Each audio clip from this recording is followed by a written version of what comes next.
Naglabas ng pahayag si Coach Tim Cone tungkol sa posibleng pagkakaroon ng bakbakan ng Gilas Pilipinas sa ilang European teams bago sumalang sa Olympic Qualifying Tournament. Inilabas din po ni Coach Tim ang estado ng practice ng pambansang koponan. Ang pahayag ni Coach Tim Cone ay kaadringsin ng ayunan ni Team Manager Richard Del Rosario. Tutukan po natin ang lahat ng yan. Pero bago yan, hihingi po tayo ng isang subscription sa lahat ng dumadaan sa ating munting channel kung nagugustuhan nyo ang ating palabas. Kung medyo mabigat ang subscription, siguro kahit isang like at isang share na lang po yan. Okay na po ako dyan. Maraming salamat. Habang kumakalat ang balitang iniakyat ng FIBA ang Gilas Pilipinas sa isang baitang, nasa 37th spot na ngayon mula sa 38th spot sa World Rankings, lumabas naman ang balitang hindi na pwede ang option ng koponan na magsagawa ng practice tuwing Lunes. Base sa inilabas na report ni Dadin Quinito Henson sa kanyang column sa Philstar, may pagbabagong ginawa ngayon si Coach Tim Cone. Ano nga ba ang pahayag ni Coach Tim sa isyong yan? Tutukan po natin si Coach Tim sa report ni Quinito Henson sa Philstar. Mananatili po tayo sa ating kasunduan sa liga. Nakakagambala po kasi yung practice sa Lunes. Hindi makakapag-practice yung ilang players natin dahil meron silang laro sa gabi or ilang rason bago ang practice. Maganda sana yon kung malaki ang pool natin. Pero wala tayo nun. Actually, mahirap sa players kung ganun yung sistema kasi base po kay Coach Tim, may laro ang players bago ang practice po nila, di ba? Etong PBA na ginagana po natin sa kasalukuyan. Hindi talaga komportable. Pagod na po sila nung gabi. Tapos, may sked pa rin ang practice ng Gilas sa umaga, di ba? Sa araw po ng Lunes. Yung practice ng Gilas, hindi naman basta-basta mani-mani lang yon or hindi practice lang yon. Pukpukan nyo sigurado. So, ibig sabihin, hindi advisable sa players. Mahihirapan po sila. Mabubugbog ng mabuti yung katawan nila sa practice at laro, di ba? Isa pa rin, ang sinasabi ni Coach Tim Cone na konti lang yung players na involved sa Gilas. Meron lang po tayong 12. Walang malaking pool of players. So, ang bagsak po nun is mapapagod po talaga yung lahat. And yung mga bilig players po natin like Kai Soto, Dwight Ramos, AJ Edu, sigurado tayo hindi makadadalo yun kasi nasa Japan po sila. Bukod sa practice ng Gilas Pilipinas, may nakasked na ring laro ang Gilas sa European teams na posibleng magbigay ng lakas sa koponan habang papalapit ang Olympic Qualifying Tournament na gaganapin sa Riga, Latvia. Pero base sa inilabas na pahayag ni Coach Tim sa article na inilabas ni Quinito Henson, wala pa ring pinal na usapan tungkol sa issue. Ano nga ba ang masasabi ni Coach Tim sa isyong yan? Tutukan po natin si Coach sa report ni Dadin Quinito Henson sa Philstar. Naghahanap pa rin po kami. Umaasa po kami na makapaglaro ng 2 or 3 friendly sa Europe sa aming 10 araw na paghahanda. Well, sana matuloy po yun. Yung balita na dati pa, yung sa Slovenia, Czech Republic, and then yung Lithuania, di ba? Malaki po kasi may tutulong nilang 3 sa preparation ng Gilas para sa Olympic Qualifying Tournament.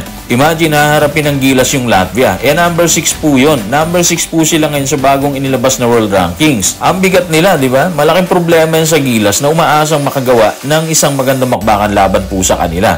Yung Georgia, number 23 po sila. Hindi talaga biro kakaharapin ng Gilas dito. Kakailanganin po nila ang malalakas at mas determinadong players pagdating po ng Olympic Qualifying Tournament. Kaya sobrang mahalaga yung friendlies na pagdadaanan po ng Gilas Pilipinas bago sumalang sa competition. Kung nagbigay ng pahayag si Coach Tim tungkol sa estado ng practice ng Gilas Pilipinas, kasabay ang pagbubunyag ng tila wala pa rin kasiguruhang laro sa European teams na nauna nang naiulat, nagbigay din ng kanyang pahayag si Gilas Team Manager Richard Del Rosario at sa kanyang pahayag ay nakumpirma ang naunang pahayag ni Coach Tim Cone. Ano nga ba ang mga binitiwang pahayag ni Richard Del Rosario? Tutukan po natin siya sa report ni Dadin Quinito Henson sa Philstar. Walang pagsasanay na magaganap sa Lunes. Hindi po kasi magagamit ang mga player na magmumula sa Japan. Kailangan natin magtrabaho sa loob ng 10 araw na palugit ng paghahanda, di ba?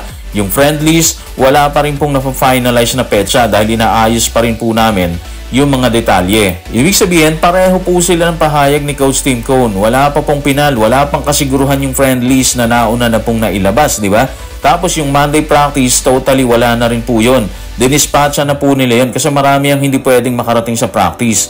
Yung mga B-leaguers nga po natin, like si Kai and Dwight, si AJ Edu, sigurado hindi po sila makararating dyan kasi nga nasa Japan po sila, di ba?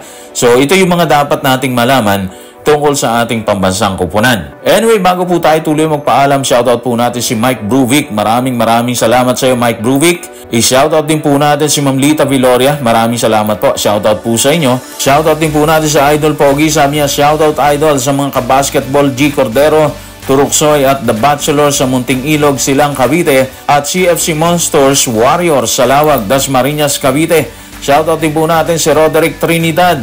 Maraming salamat, Roderick. Shoutout din po natin si Mary Jane Cuevas. Maraming salamat kay Ma'am Mary Jane Cuevas. Si Mario Susmerano. Maraming salamat po, sir. Maraming salamat.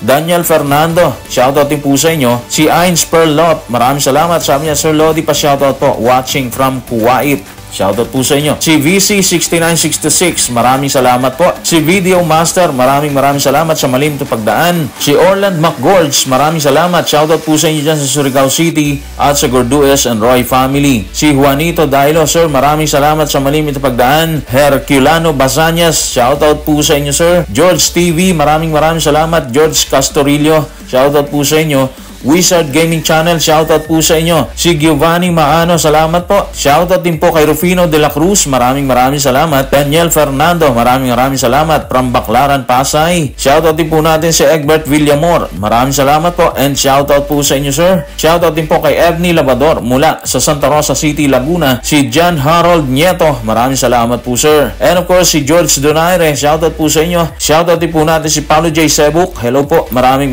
salamat. Si Nathaniel maraming salamat po, sir. Rogelio Carion, maraming salamat sa Rogelio Carion. Si Ravishing Mr. Perfect, salamat po sa malimit na pagdaan. Shoutout din po natin si Bira Bland 1999. Hello, maraming salamat. So guys, maraming salamat.